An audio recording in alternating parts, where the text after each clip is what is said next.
Good evening, everyone. Am I audible? Yes, sir, audible. Yeah, let us start the second session. So in this session, we have Professor Rashmi Ranjan Rout, sir.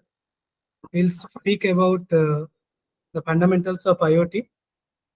So before sir will start the session, let me introduce Professor Rashmi Ranjan Rout, sir. So Professor Rashmi Ranjan Rout, sir, is working as a professor in the Department of CSE at NIT Warangal. He received PhD degree from IIT Kharagpur, MTech degree from MNIT Allahabad.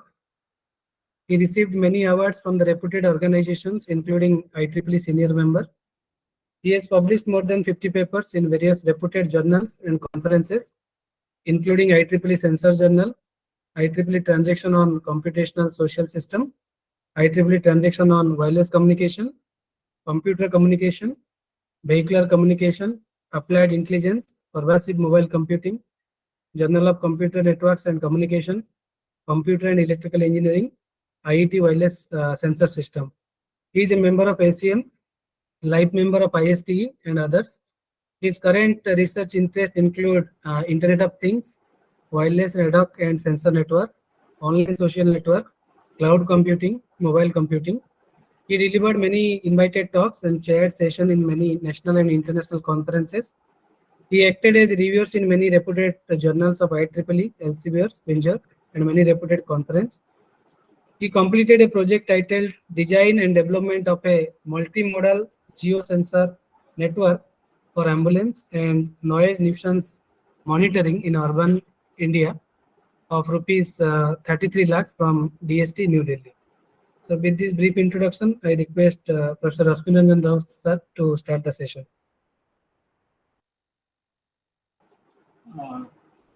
Thank you, Dr. Sanjay, for introducing me, and I welcome all the participants to this session. I hope my slide.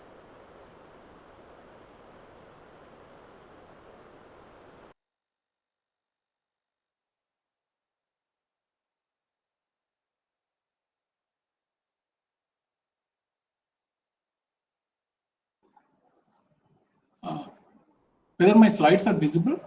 No, sir.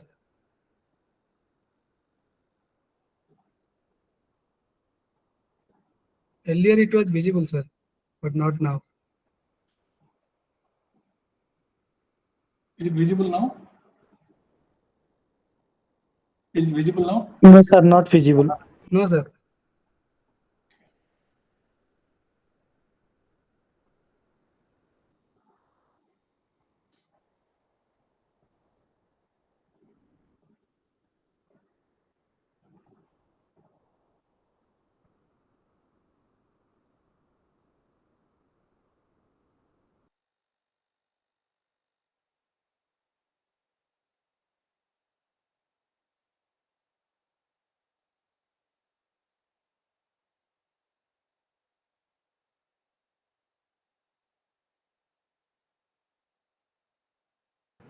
Yes, sir. Now it is visible, sir. Yes, sir, it is visible now. Hello. Is it visible now? Yes, sir. Yes, sir, it is visible now. Okay. So, in this session, we'll be discussing about IoT, a different type of application where IoT can be used, as well as different type of communication protocols what researchers propose specifically for IoT based networks. So we'll be discussing mostly on these are some of the important points we'll be covering in this session, especially how the sensors, the different type of sensors, they are integral part of Internet of Things, and how they contribute or how they sense data and the different type of data that basically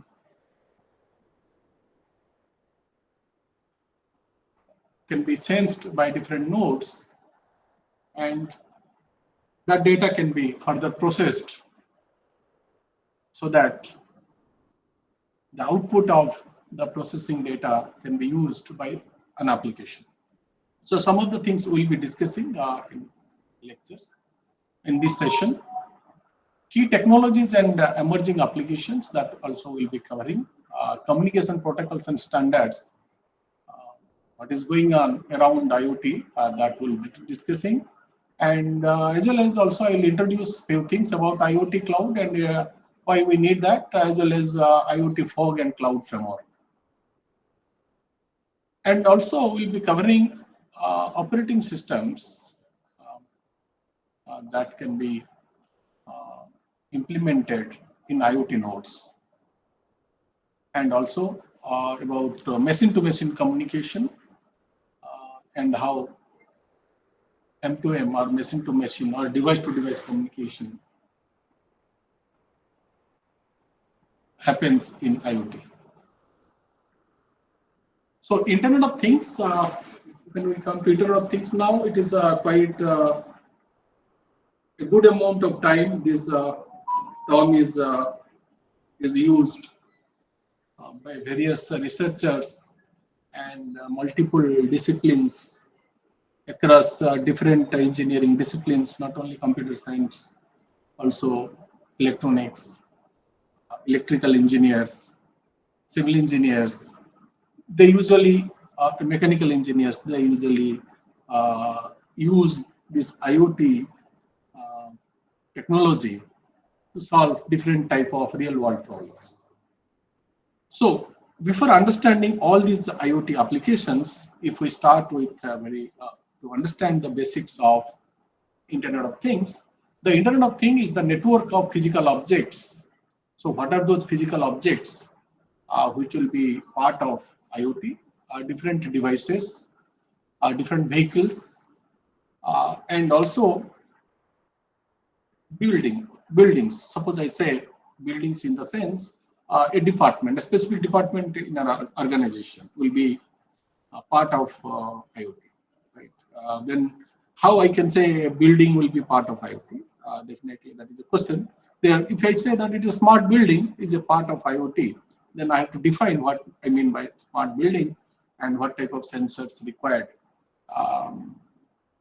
in a smart building, and that to be basically decided by ourselves based on our requirement. Then I say that is a smart building where I need IoT based technology so that I can run some applications required for us. So Internet of Things is a network of physical objects, not only computers, but a network of physical objects. Although those are physical objects may be embedded with tiny computers, sensors, and with network connectivity, so these objects can communicate. So Internet of Things is a network of physical objects, devices, vehicles, buildings, and other items embedded with electronics, software, sensors, and network connectivity that enables these objects to collect and exchange data. So what we are going to do with the data, that basically the sensor data, suppose I say there is a weather data, we are going to analyze the weather data based on different type of models or algorithms later on, right? So Internet of Things provide a platform by which different sensors can be embedded or can be deployed in different physical objects, and where we collect data. Data may be heterogeneous as well, and this data can be further processed. So in this term, Internet of Things, generally thing means an embedded device based on a microcontroller that can transmit and receive information. Also, a thing may be embedded or may be equipped with some sensors, right? Now, while doing so, and when we are understanding what is Internet of Things, then we are saying it is nothing but it is simple. It is a network of physical devices. And when I'm saying it is a network of physical devices, is it a communication among heterogeneous devices or homogeneous devices? Specifically, different types of devices they connect, and different type of sensors will be integrated into that. And sometimes these devices also can communicate among each other, right? And therefore, this interconnection among devices, basically, we can say there will be heterogeneous objects which wants to connect among each other, and there will be a network among heterogeneous objects. So, therefore, what is the Internet of Things? That is what it is, a network of physical objects, as we have discussed now, and where communication happens, as well as sensors will be deployed in different devices through which we can sense data, and this data can be stored. And mostly in earlier lecture, hopefully you have understood about cloud and all. So therefore, this data can be stored in cloud, and those can be further processed in cloud. So then the entire architecture is basically maybe IoT and cloud architecture when we are providing an end-to-end solution, or it may be IoT for cloud-based architecture. There also, from end to end, we have to provide a solution. There may be some your applications where you may not have a fog node in between. You may have directly sensors. Sensors can, through a gateway, sensors can upload data to the cloud. Whereas in IoT for cloud framework, you will have an interface that is your fog, which also does some computation. You can say on behalf of cloud, or some computational task is offloaded to the fog from the cloud, or I can say that it is a localized cloud kind of architecture. Okay, that we'll see based on applications. So I'll quickly go through some of the very basic things. So why so that Internet of Things is so popular, and multiple disciplines across different engineering streams, they usually work on IoT-based technologies, like starting from robots, mechanical machines, where sensors are nowadays interactive, basically one integral part of those applications. So the requirement is simple. If we want to visualize that, our requirement is in simplistic way, we can say we want to sense the world, right? And this data must be analyzed so that various societal and real-time problems can be solved. So sensors can enrich human interaction with the surroundings. Sensors create more interactive world. Sensing an object is the requirement. Communicating with other objects and devices, that is also required. Analyzing sensor data with the central cloud is basically the recent day technology. Controlling the object remotely through the internet, that is also another part, where it is not one-way communication between IoT and cloud, but we want both-way communication between IoT devices and the cloud.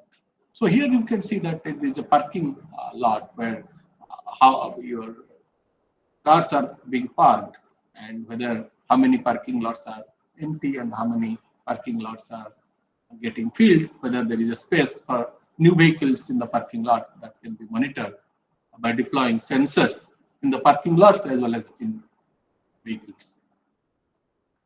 So when we study about this network or this Internet of Things, so there we say that the physical objects will be integrated with sensors.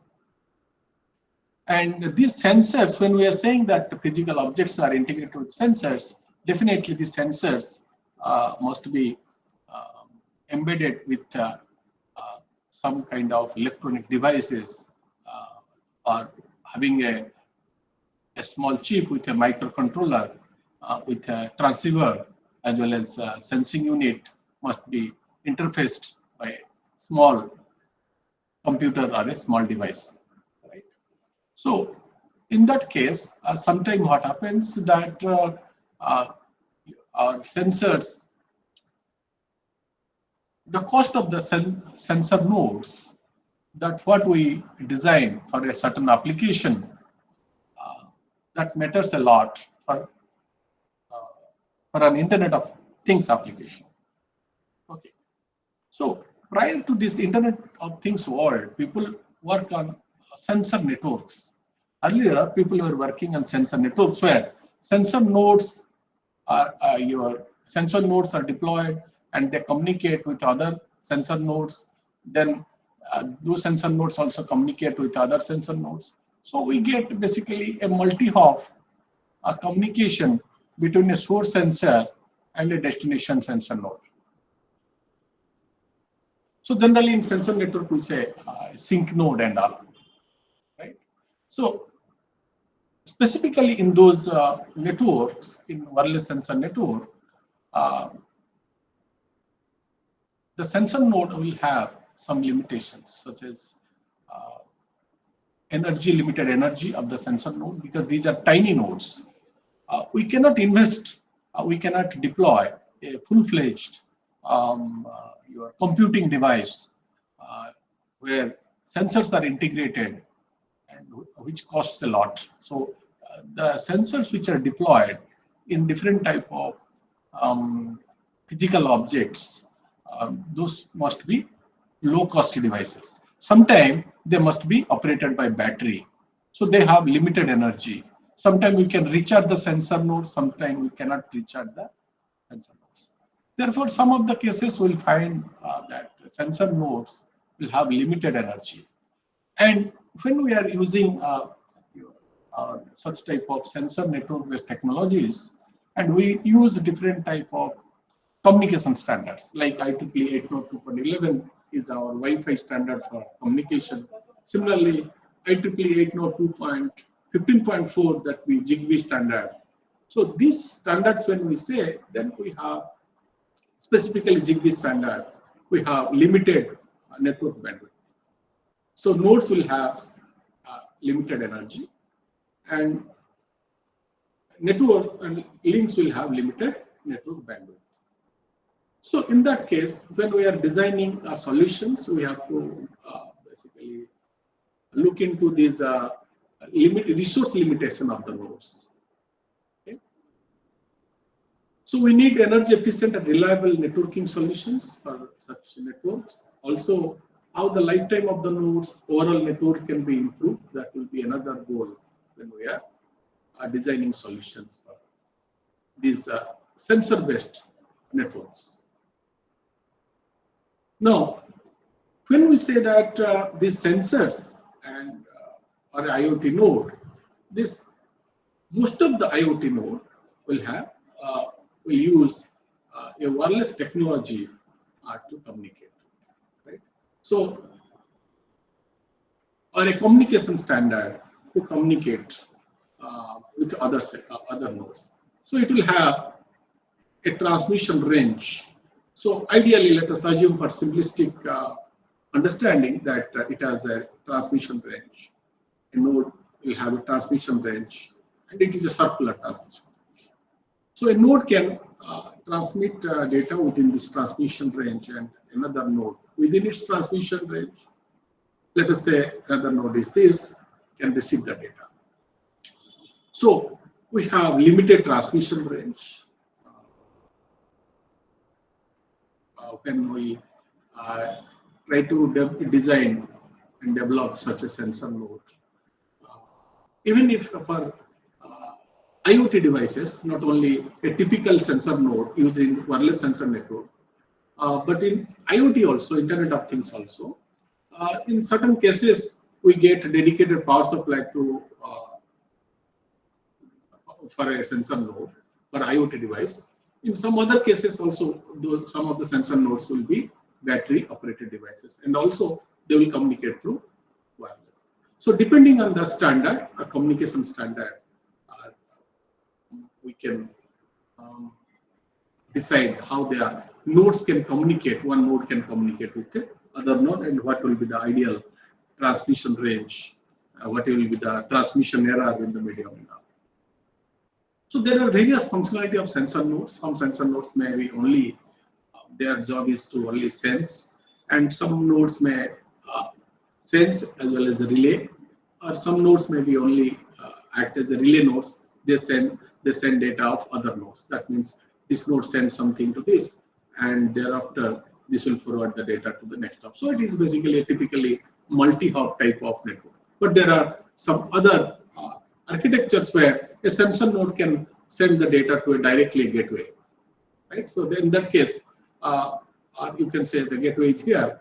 The sensor node can directly communicate with the gateway, and this gateway connects to a base station kind of network or an access point kind of network using Wi-Fi or any other communication standard.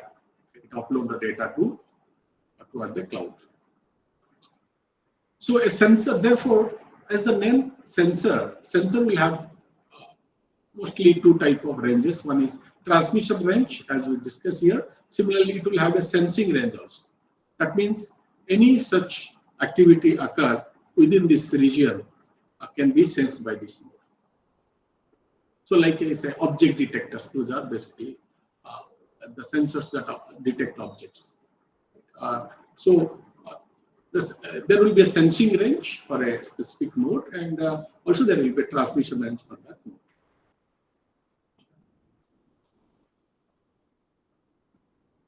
So when we deploy the sensors in the era of wireless sensor network,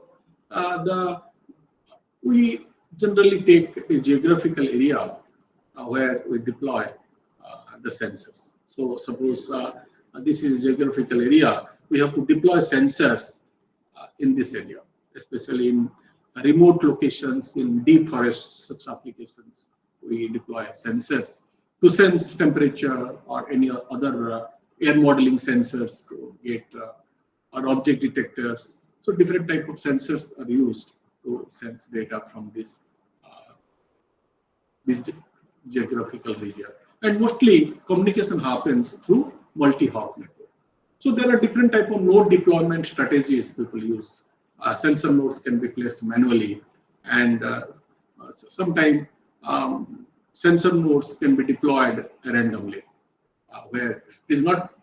It will be difficult if it is not feasible to access the geographical location frequently, then, or we can say it is not possible at all to access the geographical location there. The sensor nodes can be deployed from a movable object such as a helicopter or something like that. They are deployed, and thereafter they self-organize themselves. Then they form the topology. So some of the nodes may be mobile, even if IoT-based node networks also. Some of the nodes may be mobile. Some of the nodes may be static. Similarly, sensor nodes can be static, maybe mobile. So there is a key difference between these traditional wireless sensor network nodes and Internet of Things. Basically, in Internet of Things, the sensors, what we expect that the sensor nodes must communicate through a gateway, and it must access, or it must upload or download data from the internet. So that is basically, it can be operated through the internet. It is both-way communication must happen through the internet. Whereas in wireless sensor network, primarily it is a multi-hop network. Only the data from a central sync node can be, through a gateway, can be uploaded to the internet. However, individual sensors, they communicate with their neighbors. That is one of the difference of what we observe between wireless sensor network and Internet of Things. In Internet of Things, most of the nodes may communicate directly to the internet, and they can upload and download data. And those nodes also can be discoverable through the internet. So it is up to us how we are going to plan whether all the nodes are going to be part of the network and they can directly access internet services, and they can upload their sense data, or we have to design a separate network where only a representation or a group leader from a region will be uploading or can upload or download data from the internet. That is up to us based on the our application, based on the demand from the application we have to decide. So what we see recently that various applications, people will speak about a smart home, smart vehicle, smart healthcare, and mostly this IoT is a very well-known terminology recently, right? If we compare this with if current time we take and we compare, or we see the difference how this IoT is basically being used recently. So it is everywhere. We can see that it is everywhere, starting from healthcare to a smart home and smart connected vehicles. And right? So why it is multidisciplinary and why people are more interested in IoT-based technologies? The simple one thing is people have devices in their hand or around them, in their labs or in their offices, and they want to access various types of internet applications. And different type of internet applications, they require different type of data. Some of the data can be accessed from the sensors, as well as some of the data can be accessed through human being itself. That concept is called crowd sensing or crowd sourcing. So in between, I'll be discussing about that. That means if we can get data, then those data can be analyzed, processed. We can use different type of learning methods, algorithms, to find out different type of patterns in the data, which can solve many societal and real-time applications. Rashmi sir, I wanted to ask one doubt. Yeah, please. Sir, before this previous slide, you mentioned about that nodes can be connected to internet and they can upload and download data. So my question was that would that increase the threat surface to the IoT devices in perspective of cybersecurity? See, correct. Right. So when you are saying that one device is discoverable through the internet, right? That's why if you see, I told one point, basically we have to decide whether all the devices will connect to the internet or some of the devices will be connected to the internet. So it depends on us, what type of application will be or what type of problem we are solving. Right. Based on that, we have to decide how many nodes will be connected to the internet. Now, let us assume that most of the devices, as per your question, they are connected to the internet. Definitely, they are discoverable through the internet. So, once if you just imagine your computer, your mobile phone, your computer, whether it is a laptop or a desktop, when you are accessing the internet, so your device is reachable. So you are directly accessing internet services. Okay. So there, the regular threats, whatever we see, therefore you have various type of antivirus solutions. If you are in a network, in an institute LAN, you have a firewall in your institute. So, and also in addition to that, also there are different type of bots in a network. Or there are different type of malicious nodes which can be deployed, and some of the nodes can be compromised. And without the knowledge of the user, the devices will be controlled by your remote users. Right? Those traditional, basically internet threats, definitely will be there when you are connecting your device to the internet. But having said that, in IoT, what happens?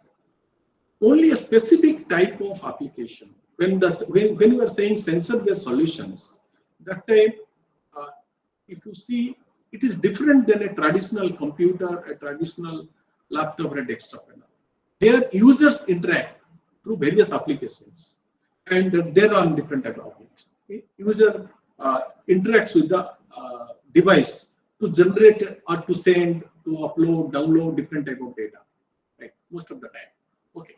But in IoT, your sensor-based nodes, they are automated. I'm not saying all of them, but most of them are automated.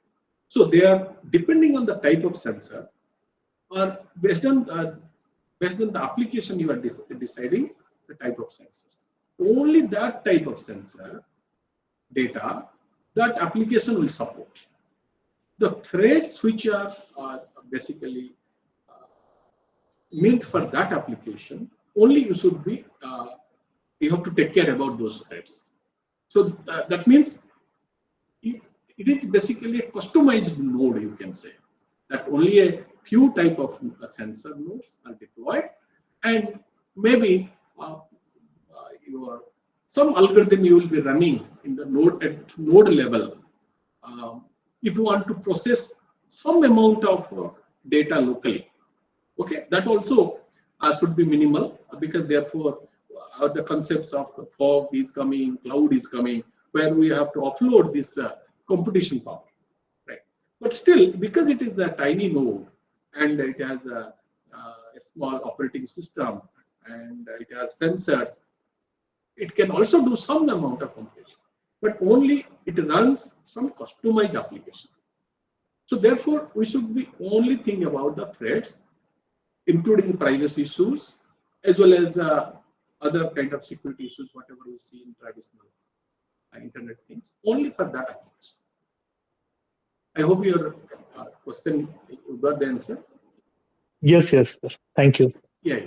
So we should not think about all such attacks which may occur in several applications. We should concentrate on a specific application when we are going for IoT-based solution. Sir, I have a question. Yeah, please. So, sir, so when you talk about IoT devices are internet enabled, so can't we use cellular or Wi-Fi based communication only? And my question is like, what is the limitations or issues you see if we only consider cellular or Wi-Fi based communication for IoT devices? You can use. Yeah, that I'll come at this point. Yeah. So you can use here when you are developing application. But what are the limitations in that case? Is there any limitation? Okay. See, when you say the limitation, there are some primary things you have to see. When two major limitations, these two, energy and bandwidth. Okay. So when you are going for your IoT based node, if it is a battery powered node, you have to see that whether my slide is visible.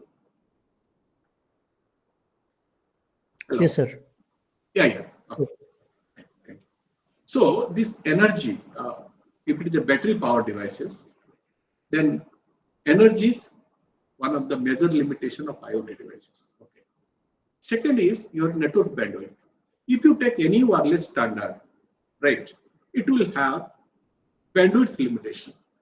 Limitation in the sense it will support your data rate up to some level, whether it is uplink or downlink. So if you want to develop a IoT based solution,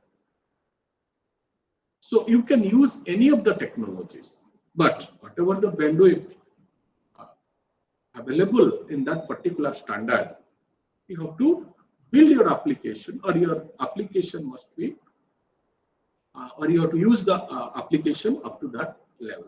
Right? So the solution, you have to design energy efficient solutions, and as well as you have to basically see that whatever bandwidth given to you, that should be properly utilized. As well as another issue is also there. Another that is your mobility.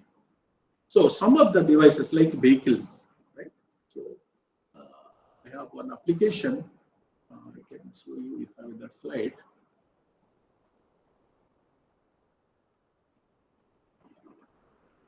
You can see here in this, there are vehicles on the road, right? So these vehicles are also part of IoT. That means these vehicles are powered with some sensors. If I say camera deployed, there is a camera which is deployed on this vehicle, and it is capturing different images when the vehicle is passing through the road, right? Maybe every 5 minutes it is taking a snap and sending it to a remote cloud for further processing. So in this case, you see that vehicles are moving on the road. That means location is also changing. If the location is changing, when in vehicular network we have roadside units. Those are RSUs. Because when we say fog layer, fog is an interface layer between the cloud and fog. Hopefully, in the last lecture, few things are covered from those who have attended last lecture. Is it covered? All things?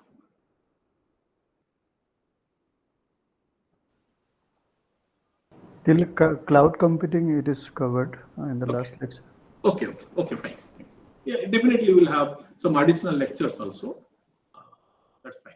So this fog is basically your fog layer is like, you can say it is a localized cloud kind of service provided in between cloud and your IoT devices. Okay.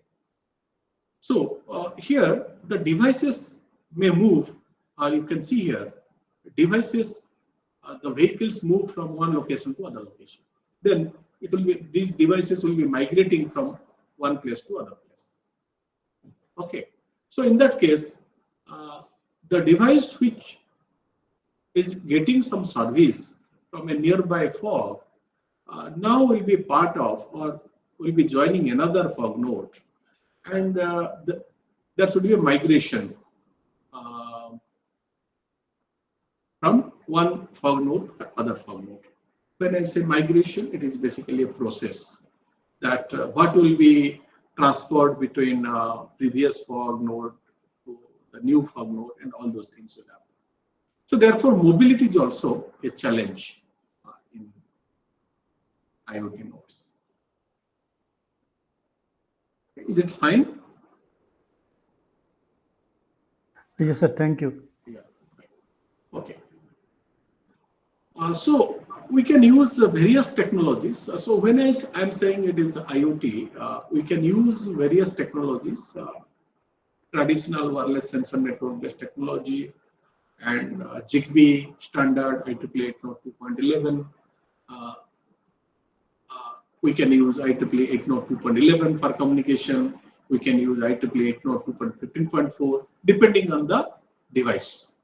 The device must support this. Suppose our mobile device supports Wi-Fi, Bluetooth, as well as it supports cellular standards. So that means we have multiple interfaces in the device, right? So similarly, when we are designing IoT devices, so the interface, whatever, or the IEEE standard or communication standard, whatever required for us, again, depending on the application, depending on the cost factor, so communication will happen. So there are various types of IoT platforms recently, Arduino boards people use, Raspberry Pi devices, and many more type of IoT hardware platforms are there where these different type of sensors people integrate, they build IoT nodes.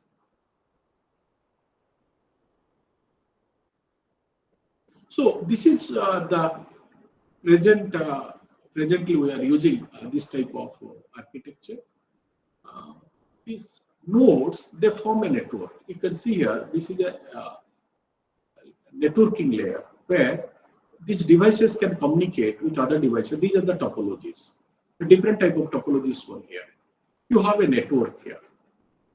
Let us assume you have a clustered based network, like a sensor network. You can form cluster also. There, the sensor nodes can communicate with the cluster head, and the cluster head can upload the data to a remote cloud. Now, recently, there are different types of cloud service providers who are providing cloud services, including Amazon Cloud, ThinkSpeak. There's a service also, you can check it. Right? Even Google also provide different type of cloud services. So cloud service providers, especially public clouds, now they're supporting these IoT-based devices and IoT-based solutions. We have some sessions in this FDP where how these sensors can be programmed, how they can upload some data, sensor data can be uploaded. Again, from centrally also, how we can control the remote devices also. That also, both-way communication. What I'm saying, that means the device to cloud communication as well as cloud to device communication also happening now.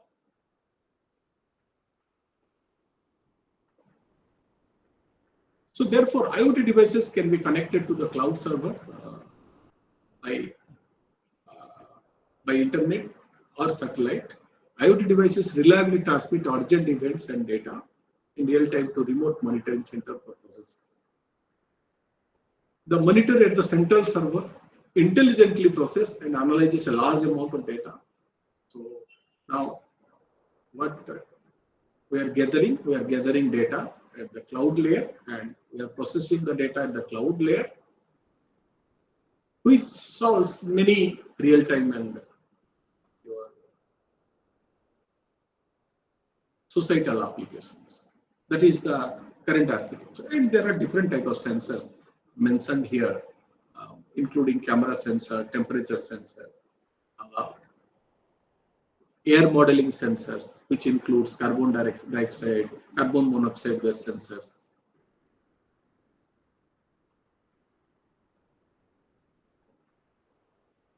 Now, there are two types of architectures. If we consider, there are two aspects of looking at it. If you are interested to develop various applications, also we have some lecture sessions in this FDP where how to develop different type of IoT based applications, how to store data, that we will be learning in this. So that comes under a centralized architecture. Okay.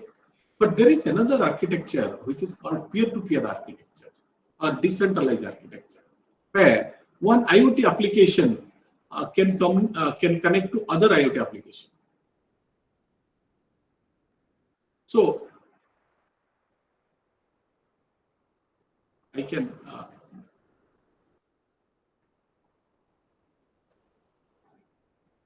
can visualize like this. Let us say these are IoT applications. These are IoT applications. Okay.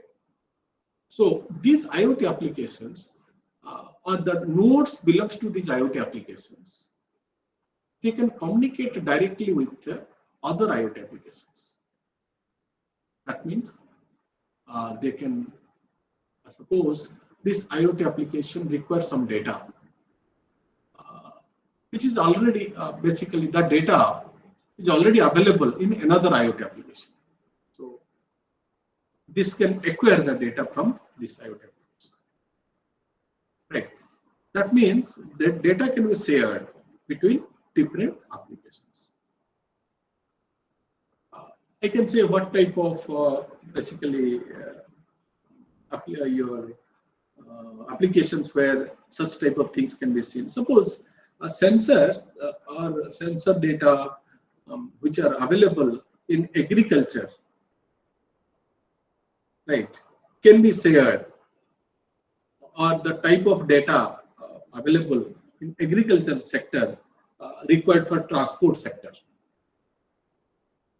for some purpose. So that should be shared directly with the application. But what happens in centralized IoT cloud architecture, you have always a central cloud and applications all applications individually they upload the data to the cloud. If these applications want to talk to each other, they have to talk to each other through the cloud. That means if some kind of information required for this for agricultural sector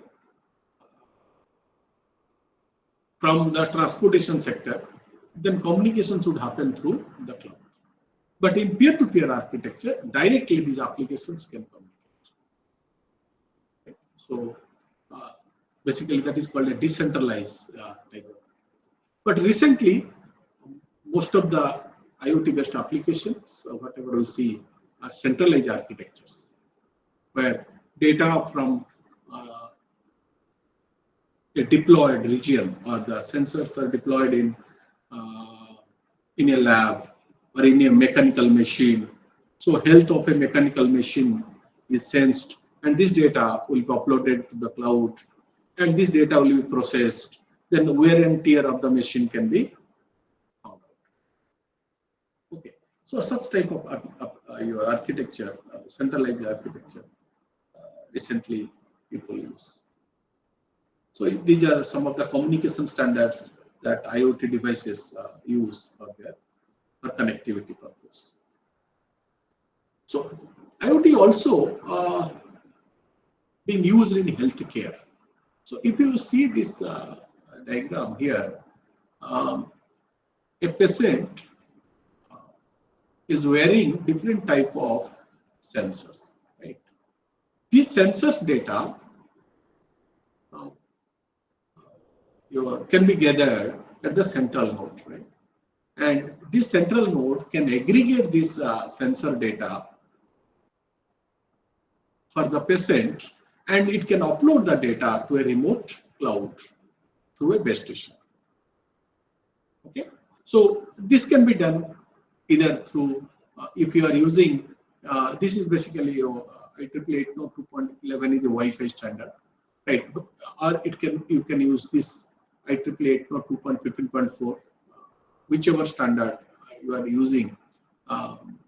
Based on that, depending on the type of nodes what we are using. So based on that, this sensor data can be gathered at the central node. Central node will aggregate, and through a gateway or through a base station, it can upload the data to a remote cloud.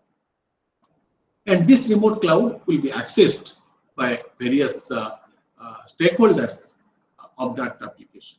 So if it is a healthcare application, there are doctors and nurses, so they will be accessing the cloud based on their roles. A specific type of data can be accessed by them. Means what I mean that doctors can access some type of patient data which it is supposed to access based on its role. A nurse can only access few things from the data, right? Based on roles, different type of data can be accessed, right? And in healthcare, we can use short-range communication for communication purpose. When I'm saying there are two aspects. There are some people who work on application development, IoT application development, by identifying the type of IoT device, sensors, or Arduino boards, or Raspberry Pi devices. Then they identify some cloud, and then they connect, and they upload the data. Some other researchers, they also work on the network side, communication side, right? As previously, one of our participant, he was asking that what will be the limitation of this? So limitation, as we have discussed, energy, network bandwidth, energy, and the coverage of the sensor node is also limited. The wireless node transmission range also limited. So there will be short-range communication and also long-range communication. The former is used to communicate between the devices within wireless body area network, while the latter provides connection between central node and wireless body area network. So there will be short range communication here, as well as you will have a long range communication from the central node to the remote cloud through the base station. Okay, especially from central node to the base station, this is long range communication. Okay, because this part is basically you are accessing your internet services to upload that one into the cloud. But this part is wireless communication between the sensor node and the central node here is short range, and central node communicate with the nearby station is long range. Many short range communication standards commonly used once in IoT are Bluetooth, low energy, and Zigbee. These are some of the popular short range communication standards. So if you are interested, you can go through that. Bluetooth, low energy, BLE, and the other one is Zigbee. Low power wide area networks, LPWAN, ANS are a subset of long range communication standards with high suitability for IoT applications. So the range of LP1 is generally several kilometers. So hope it is clear that where some researchers they work on the communication standard at device level, the communication standard as well as energy, your limitation at device level, bandwidth limitation between central node and the sensors, as well as bandwidth limitation from the central node to the base station. So this communication aspect. They work on developing IoT device, how to program it, and how to automate those devices, how to have a both-way communication between this side and this side, right? So therefore, that is a different aspect, right? And some researchers now working on how to analyze this IoT data, basically using different type of your data analysis tool, or you can say data analytics methods. So they are using different type of machine learning methods. They want to identify different type of patterns in the data, right? So overall, on and around, people work on various technologies around. Some work on big data, where they try to do some analytics on IoT data. Some researchers, they basically work on cloud network services. That means specifically for IoT, which type of cloud services are required, right? When we say that cloud and all, right? Cloud provides storage as a service, right? Cloud provides computation as a service. Cloud provides different type of software, right? And software licenses also can be provided through the cloud. So various services can be provided through the cloud. But specific to this IoT, which type of services are required, right? And how those services can be provided to different type of IoT applications. Okay, so those kind of things, basically some of the researchers, they work on that. Including that, there are few things where Internet of Things, you know, the devices, they cannot execute high-end computation. Then some of the computation service must be uploaded to the cloud, right? Then which service will be uploaded to the cloud, and how much delay will be there if it is uploading, how much delay will be there to get the results from the cloud.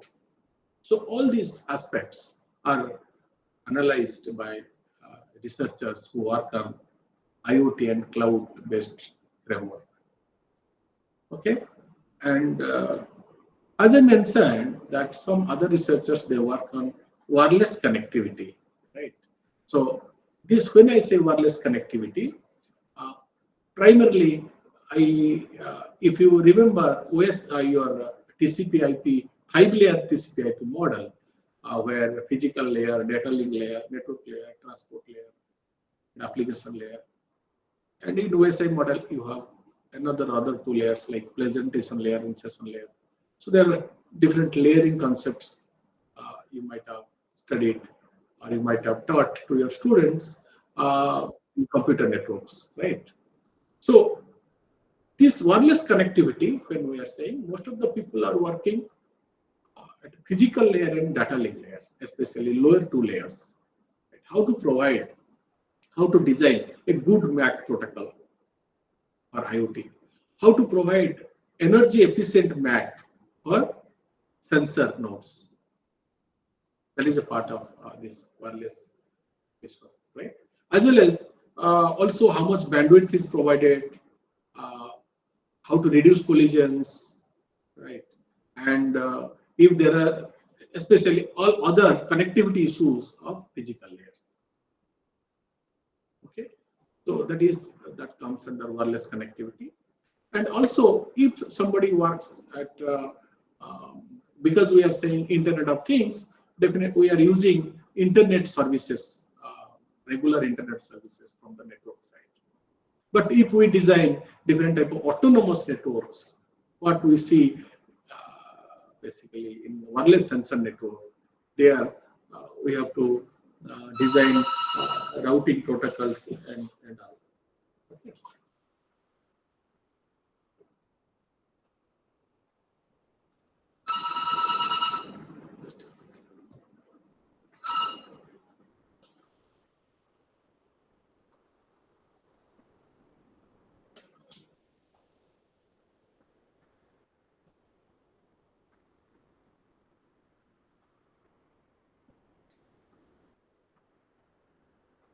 Right.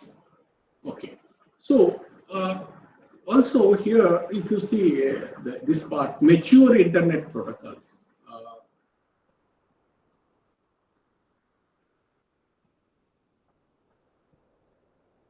Then overall, if we see that whether all the protocols which are used in the internet are suitable for IoT or not. Traditional internet protocols basically are designed for desktop computers, you can say laptop computers, and other traditional basically internet devices. When I say internet devices, means router is the internet device, right? Switches are again used in local area networks and all, right? So whatever the protocols, although switches are not most main switches or general switches are not routers, but at least we can say that internet routers, they use internet routing protocols, right? Whether this IoT based your networks, in IoT based network, whether we can use those traditional internet protocols or we have to revisit and we have to design more efficient your internet protocols. So that is a group of researchers, or you can say quite a good number of researchers are working on that, right? And this is basically on designing system on chip, right? Different type of smart applications, IoT applications, customized SoCs or system on chip are designed only to cater or to provide the specific solution and to support only those specific sensors and all, right? So that should be lower cost as well as such your SoCs will provide service only for that type of IoT application. So this is more or less, these are the technologies around us, what we are using, basically where we are working to improve the your functioning of Internet of Things, right? Researchers are working different domain so that they can provide different type of they can provide efficient IoT solutions. You can say. Any questions so far?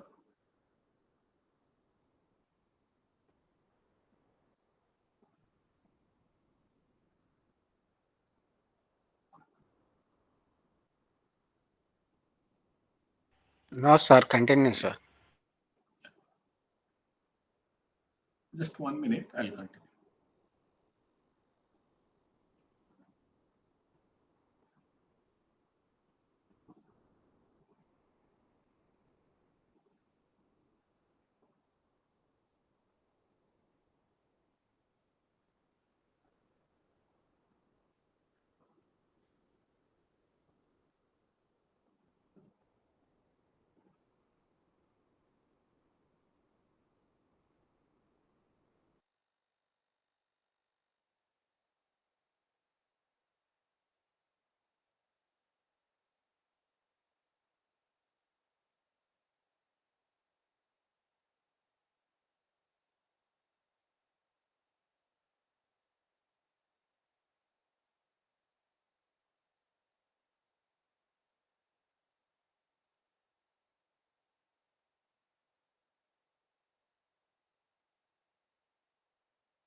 The slides are visible.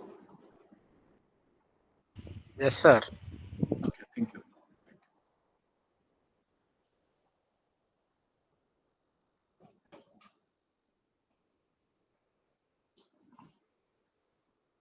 Okay, so these are different technology domain where researchers are working so that they can provide efficient IoT-based solutions for various societal and real world problems. So now we'll discuss some of the emerging applications.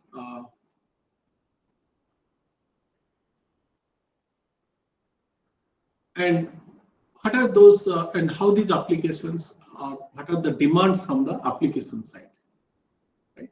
There are developers who want to develop applications, IoT based applications. So applications also basically have some requirements. Right? Some of the applications are event-centric applications. That means the sensors which are deployed in IoT devices, they are basically programmed so that if there is an event, the sensors will basically will be triggered and they will sense data and they will send to the gateway. And this event-centric application, one of the example of event-centric application is your suppose forest fire detection, or there is some kind of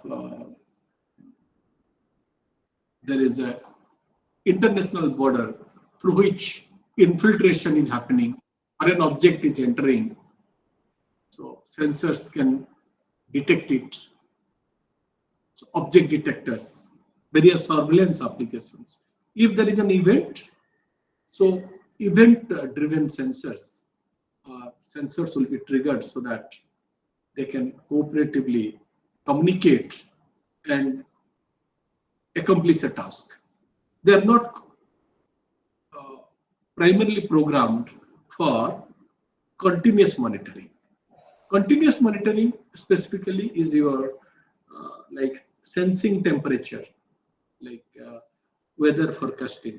Sensing, forecasting is a different process, but what I mean here is what are the different component, what are the your air modeling sensors if we are using, then in that what is the carbon dioxide content, carbon monoxide content, what is the humidity, what is the temperature.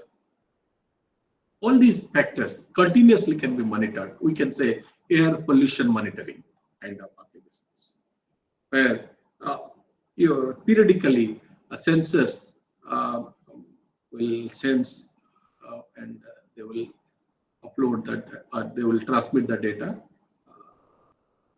through the gateway to the remote cloud and all, right? So there may be applications where which are higher priority applications, priority levels. Now suppose there are different types of sensor data we are collecting from a device. Right?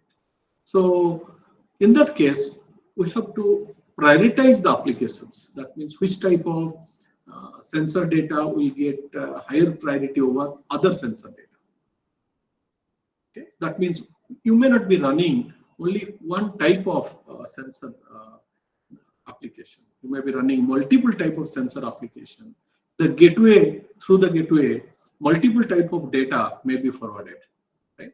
So at different ways, if required, then these applications must be classified into different groups and basically different types, and these different type of sensors will be treated or will be given different priority levels.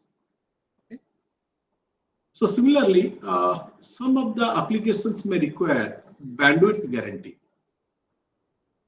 Some of the multimedia applications require some amount of or certain amount of network bandwidth or good quality of experience from the user side, right? So some applications require your bandwidth guarantee, right? This minimum, this much bandwidth must be assigned all the time to that application, whereas some other applications may not require. So whenever there is a chunk of bandwidth available, during that time the data will be, sensor data will be sent. Right.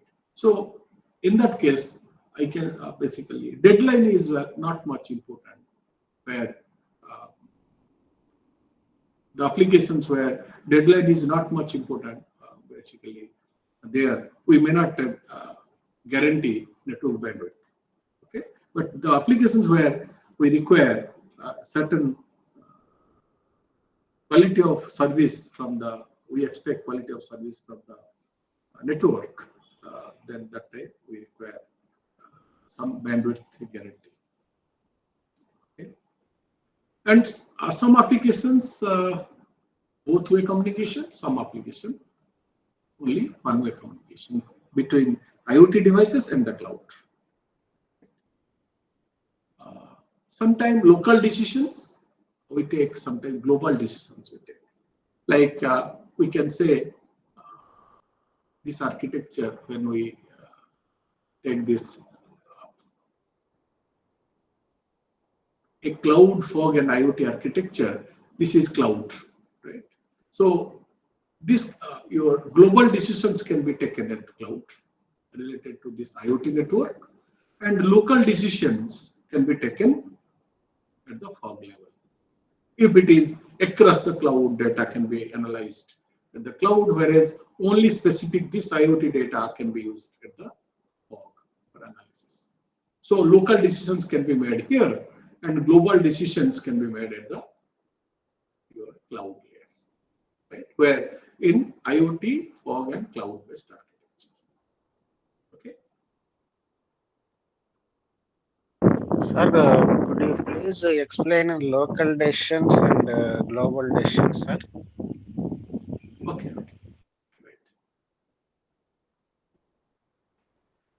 Right. You see that suppose we have one IoT network here. These are the sensors, right?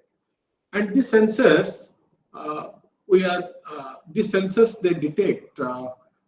Let us say these are the object detectors. There are different types of your foreign objects entering towards this deployed region, right? Sensors are deployed here, and different type of foreign objects are entering here, right? These IoT sensors will report to the fog whatever they sense in this region only, right? Accordingly, fog will take a decision based on the data which are available in this region. However, if you see this, this region will have different sensors or IoT-based nodes. Again, they will also send their data to through a gateway to a nearby fog node, right? So then this data can be processed here at this local fog. So these fogs can take local decisions. For a simple example like that, there is a foreign object entered this region. Now, suppose this foreign object, while entering this region, now it is moving towards this. That means this foreign object entered here, and which is sensed by this nearby sensor. Now that foreign object is basically not in the range of sensing range of any of these sensors here. So now it is a range of a sensor here. Now this sensor reported to this local fog. Okay. So now, if you individually you take a decision here and individually take a decision here, we cannot track the trajectory of movement trajectory of this foreign object. However, if this data can be shared to cloud, this data can be shared to this cloud. Now, this cloud can process all the IoT data coming from across the fog nodes, and it will be easier here to take a global decision. Although this is a very simple example, but that is the motivation behind this. Is it clear? Yes, sir. Thank you. Yeah.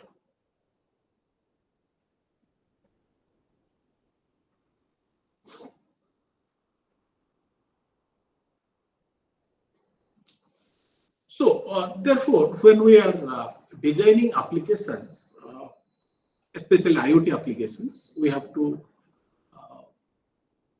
understand that we have to basically investigate whether the application is an event-driven application or event-centric application, or it's a continuous monitoring based, or whether there will be a priority level, whether there is a bandwidth guarantee requirement, whether it is a one-way communication required or both-way communication required, the amount of bandwidth available in that particular network, and local decision you have to take or global decision you have to take.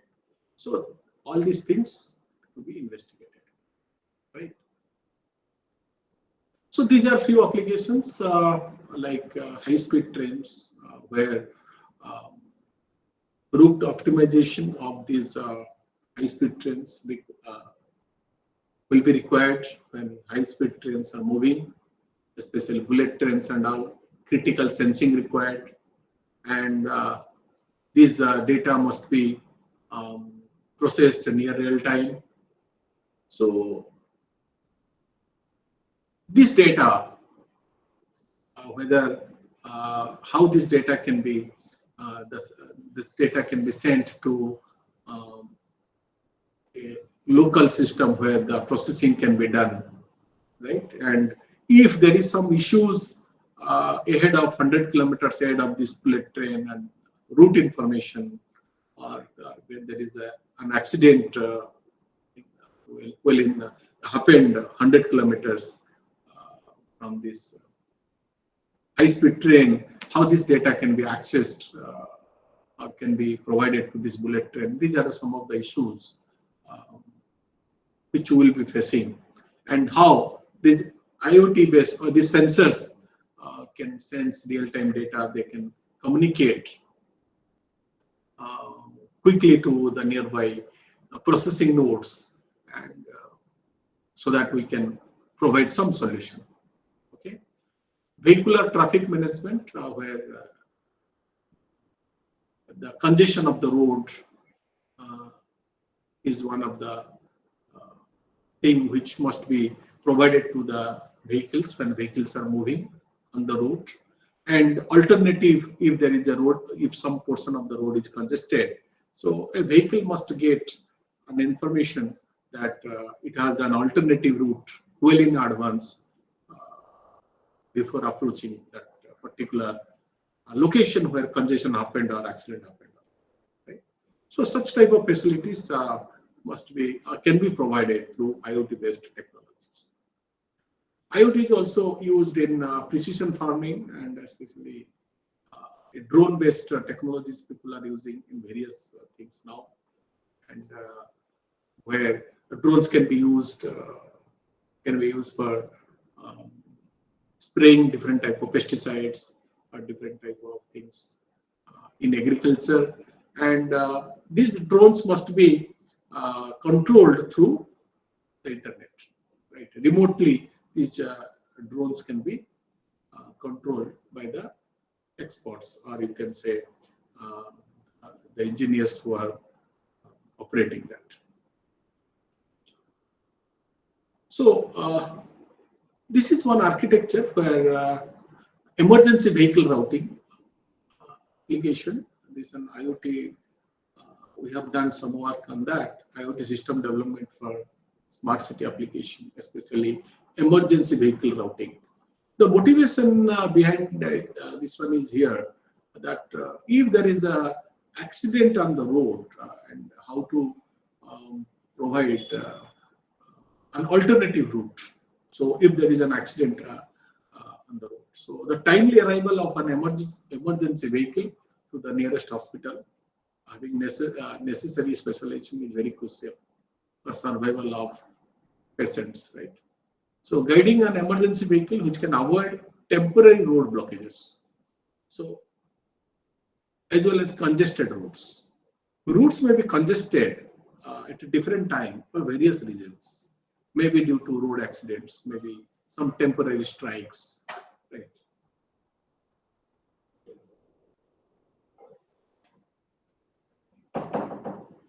So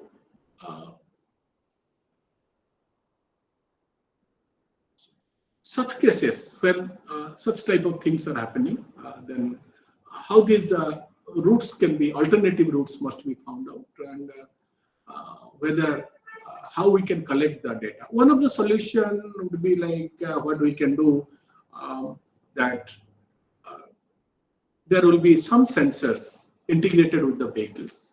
Some sensors can be integrated with beside the roads, right? And another way, data can be collected through crowd, or we can say through human being itself, right? Especially we say crowdsourcing or crowd sensing. So what is that actually? So depending on different type of sensors deployed roadside, and also observing the average speed near to different traffic posts at different places, we can also determine what is the congestion level in a city, as well as also suppose there is a some type of accident on the road, right?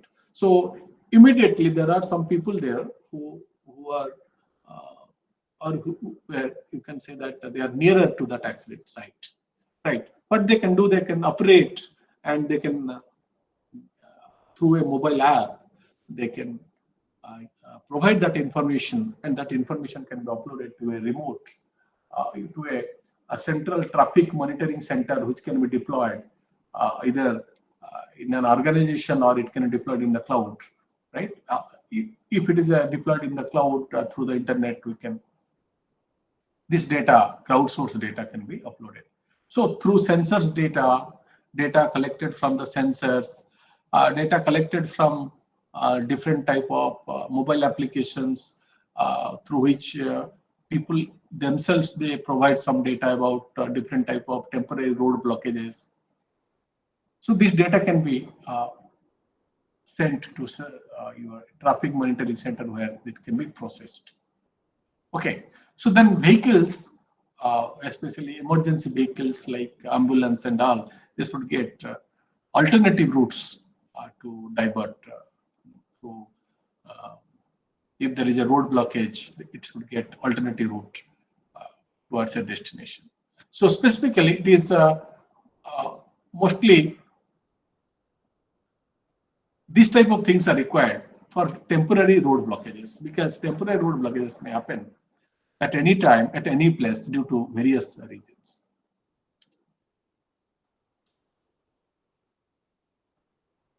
So if you are interested in various IoT-based projects, specifically for smart city applications, you may be, you can go through this slide, and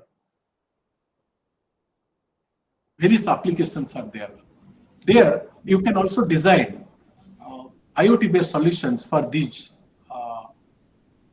projects, right? Or you can say, if we want to monitor the water contamination in a city, so various types of sensors we can deploy, and how these sensors can communicate with other sensors, or sensors to other gateways, nearby gateways, and through which the data can be sent, right? So then two issues you can find out in such type of applications, like whether the water has been contaminated already, or the contamination has just started. It's Excuse me, sir. localizing the contamination of water, or observing whether the contaminated water, whether really the water has been contaminated, or from where the actual contamination started. Yes, please. Yes, sir. Actually, I wanted to ask that congestion one that you were telling in previous slide, is that real-time congestion monitoring? Real time only. That's why what I mentioned here. Basically, guiding an emergency vehicle which can avoid temporary road blockages. And these type of road blockages happens due to road accidents, and sometimes they construct roads, right? Some kind of some construction work may be going on, or some strike is going on. So those kind of things which which occur, basically, you can say unplanned kind of things. Right? So such type of your event on the road, right? So can be that data would be going automatically to Google Map API, and that would be reflected to us. Yeah, you can see here. Yeah. Now you have a traffic monitoring center here, right? The regular sensor data, which are already planned, that new to traffic post, we have to deploy some sensor to measure the your speed, how much on an average speed on a road vehicles are moving at which speed. Such type of sensors can be deployed. That is regular sensor data what we can deploy, where we can deploy. In addition to that, from here, what we are saying, crowdsourcing data. If there is an accident on a road, there may be some vehicles who are approaching towards that, or maybe immediately they are available there, right? So those people can share the data, both the sensor data and this your crowdsourced data, both can be processed at the traffic monitoring center. After that, based on the location of the vehicles, right? The vehicles which are approaching toward that road will be diverted. Once the decision is made, so decision will be taken at the traffic monitoring center. After that, based on this decision, so because there is, that means we declare that generally whenever you move, you might have used various type of congestion monitoring tools, right? I'm not naming any tool, but monitoring tool. So using that, now such kind of tools can be used, using which our emergency vehicles can get another alternative route, and it will divert that, even if that route may be a shortest route and all, right? But it will divert through a longer route to reach the destination. That's what. Okay, thank you. Okay. So there are various these smart city applications like waste management, solid waste, and as well as liquid waste, semi-solid waste. You have to identify the type of sensors and how you can collect the data, and which cloud you will be using to collect the data, and how you are going to analyze the data, whether you require any machine learning models. So all these things you have to decide when you are preparing a full-fledged proposal for a solution, right? Or you want to provide a solution. Traffic congestion monitoring and all, these are regular kind of things for smart city is required. Air pollution monitoring. And also another one is smart grid and metering. So as you know that smart grid and metering, smart metering kind of solutions, where when if you are using more electricity, you must be triggered that this much electricity you have already used. So some kind of, you can say smart metering, right? And although smart grid covers so many other things also. If you're interested, you can explore that. And also few things we discussed about smart healthcare. Right? If you're interested, you can go through that. Smart parking lot management required for smart city most of the time. Parking, whenever a vehicle is approaching towards a smart parking place or a parking lot, when the vehicle approach that parking lot, it should the parking lot must be pre-booked when the vehicle is approaching or when it is entering the, or before entering the vehicle entering the parking lot, there must be a space for the vehicle. So various things you have to do for that. That means what I say, that I have started from here to a city, and which is 100 kilometers from here. Even if I book now, but you have to basically use some methods so that you can find out whether during that time there will be vacant places. When I really reach, or I'll be reaching that parking lot after 3 hours. after during that time whether any space will be available or not. So based on that, you have to take a decision.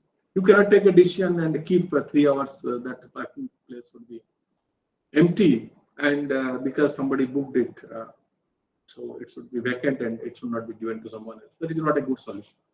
So you have to optimize the space also, right? So this is another application that is called multimodal transport based application, where different transport modes can be used, right? And the user can move with a car, then it can move with a taxi,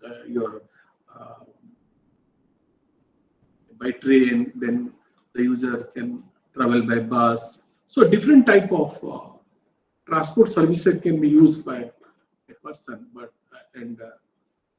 you have to suggest that what will be the mode of travel between source and destination through multiple transport modes, right? So such type of thing.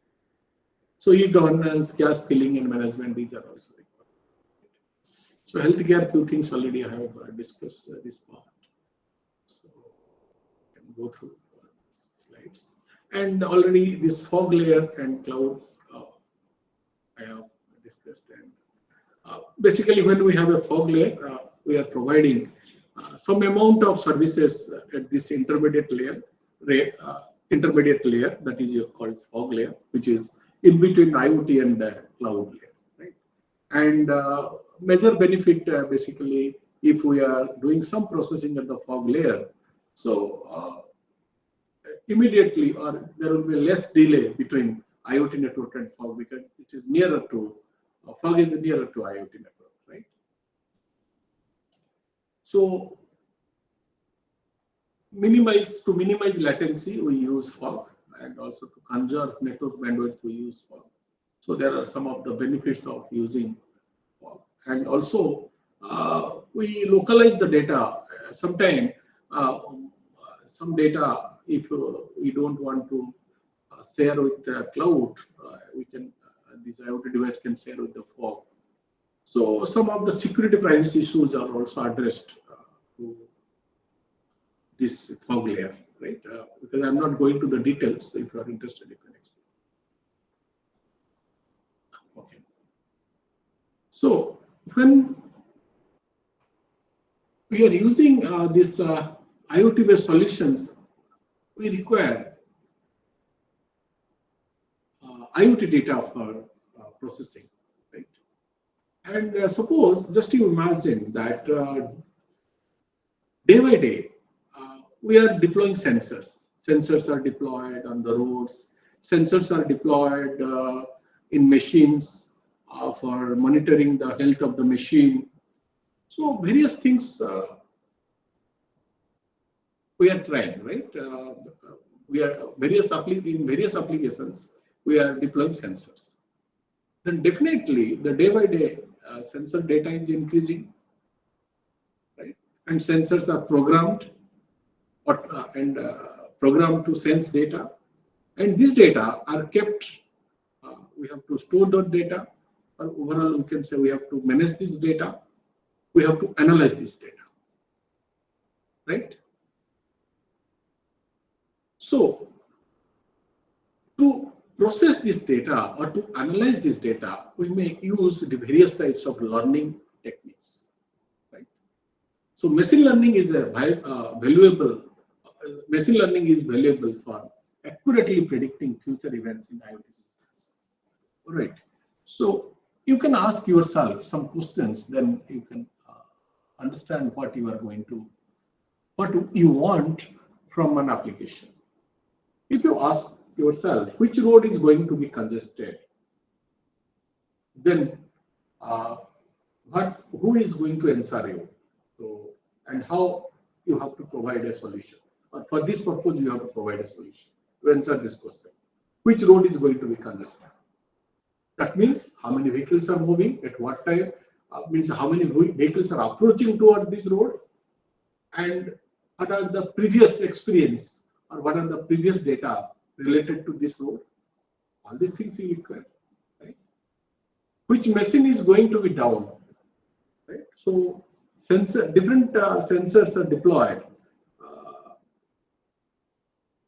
to sense data from different components of a machine, right? So based on that sensor data, we have to decide, we have to design an algorithm to decide which machine is going to be down in near future, right? That means where which machine is not functioning well, right? This data must be, that is required, right? Condition of a patient in healthcare by reading the sensor data deployed in healthcare units or in patient's body. We have to analyze and find out condition of an actual patient in healthcare.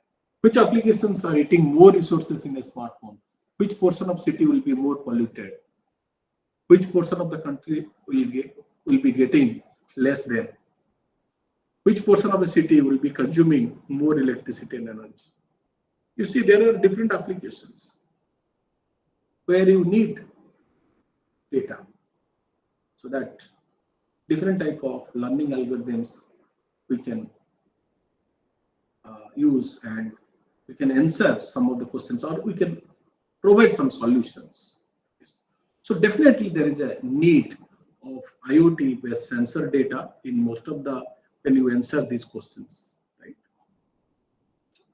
So I'll not go to depth of this part. Just I'll highlight few things. If you are interested, you can go through that.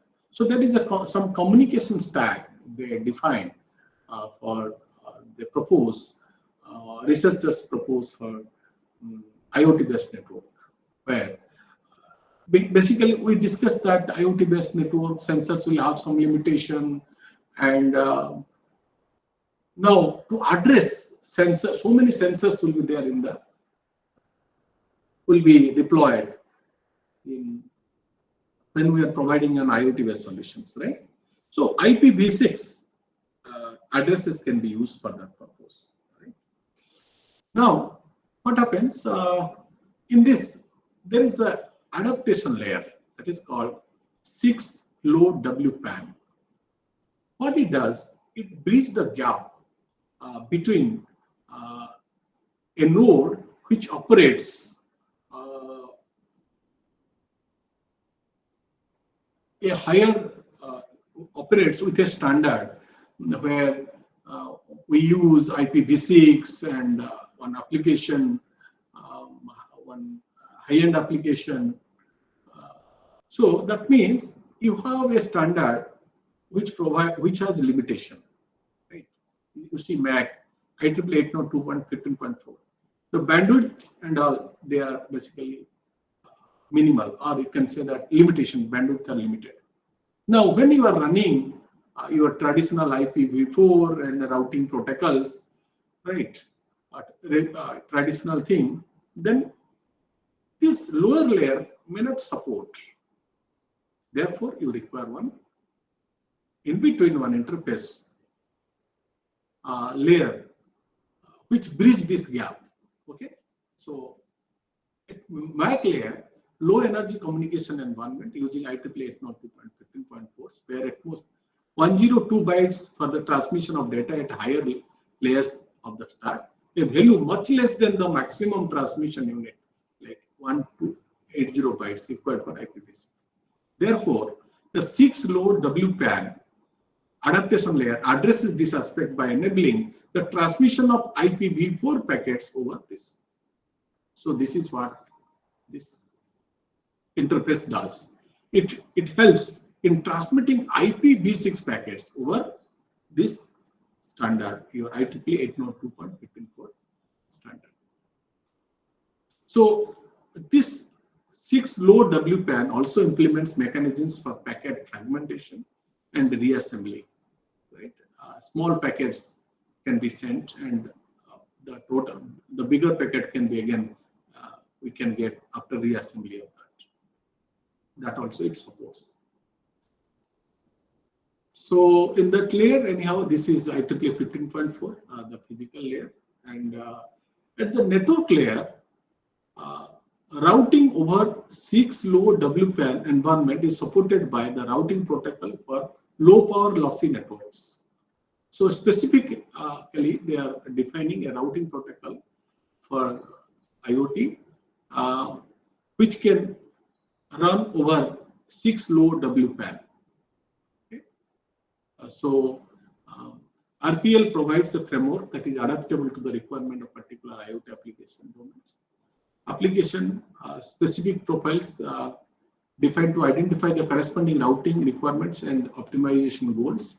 When you are designing a different type of routing protocols, and there are various metrics people use, such as energy efficiency, fault tolerant, and reliability, network delay, throughput, buffer, security. So that depends on the type of application for which you are designing a routing algorithm. Okay, especially most of the metrics are used in wireless sensor networks. And the application layer is called a constraint application layer, supports communication at the application layer. The protocol is currently being designed at the IETF, Internet Engineering Task Force, to provide interoperability. And there are different type of operating systems. As I told you that IoT based operating systems, these IoTs are tiny nodes, right? And we must have a kernel which can be which we can run, a network which can be supported by the IoT devices, those kind of things. And what are the different features to design? What type of architecture will be there when we are designing operating system? What will be the scheduling, task scheduling methods? What will be the networking technologies, programming models, power and memory management methods, so that the operating system will be suitable for resource limited IoT devices. Okay, so there are different type of operating systems proposed by one of the popular was Kuntiki. It was developed an early development of wireless sensor network, later with a few improvements. Now it is used a platform by IoTs. Kuntiki is a license under BSD license. Right? If you are interested, you can go through some of the operating system. If you are OS side, if you are working, you can go through that. It supports IPv6 over low power wireless personal area network, which I told you specifically for IoT. It supports that. It supports that. Mostly coded in C language. There is another popular operating system used that is called TinyOS. Okay. Again, it is also from wireless sensor networks. Another is RioTOS. So you can go through that. It also supports 6 low WPAN and real-time scheduling. Right has microkernel architecture. Right? When we design operating systems, we have two types of design. One is monolithic, another is microkernel. Right? Another is nano RKOS, and there is light OS, Mantis OS. So there are several operating systems. If you are OS side, if you are working for IoT devices, you can go through some of the operating systems.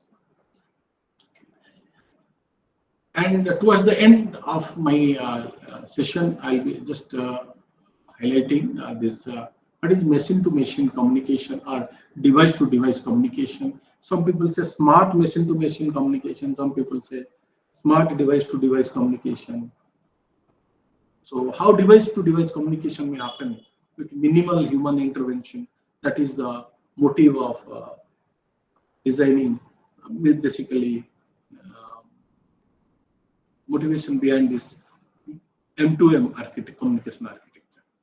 Machine-to-machine refers to the technology that allow both wireless and wired systems to communicate with each other devices automatically, right? Or you can say autonomously, right? With the least human intervention, devices must communicate with other devices, right? If there are 4 devices, these devices must communicate directly among each other. They should coordinate and accomplish a task. right? With minimal human intervention or no human intervention. M2M communication acts as an enabling technology for the practical realization of Internet of Things.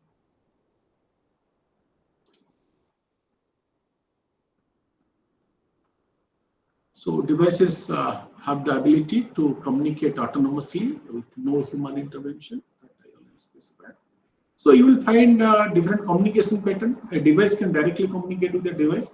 Device also can communicate with a human, and human can communicate with device. There are different types of patterns, communication patterns.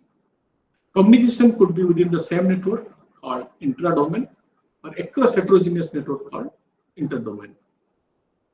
In this case, we are only discussing about device-to-device communication, not a regular kind of communication where users will be running applications on devices and users will be controlling the devices.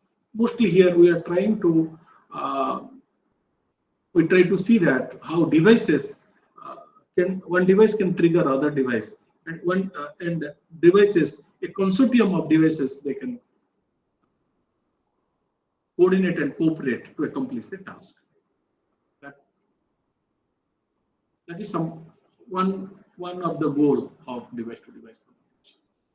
Several applications can be thought of, like smart grids, healthcare, manufacturing, and the communication side. There is M2M. We can have a capillary M2M and another is cellular M2M networks, two broad domains. In capillary machine-to-machine networks, M2M devices form a device area network where connectivity is provided through short-range communication, such as Zigbee and Wi-Fi. Capillary machine-to-machine. Wide area connectivity is provided through a gateway in this in capillary machine-to-machine. If we require, in case we require wide area connectivity, that is through a gateway. Capillary machine-to-machine networks are generally characterized by huge number of low cost and low complexity devices.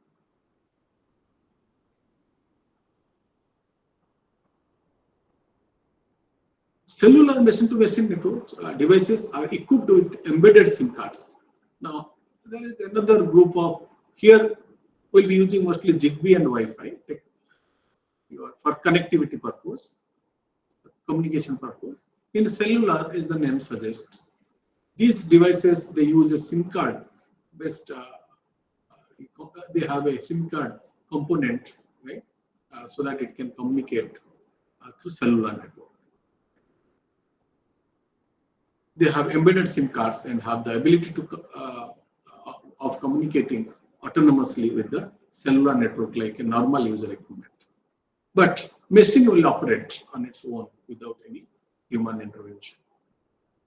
So some of the researchers are trying to develop lightweight protocols, and which requires, which includes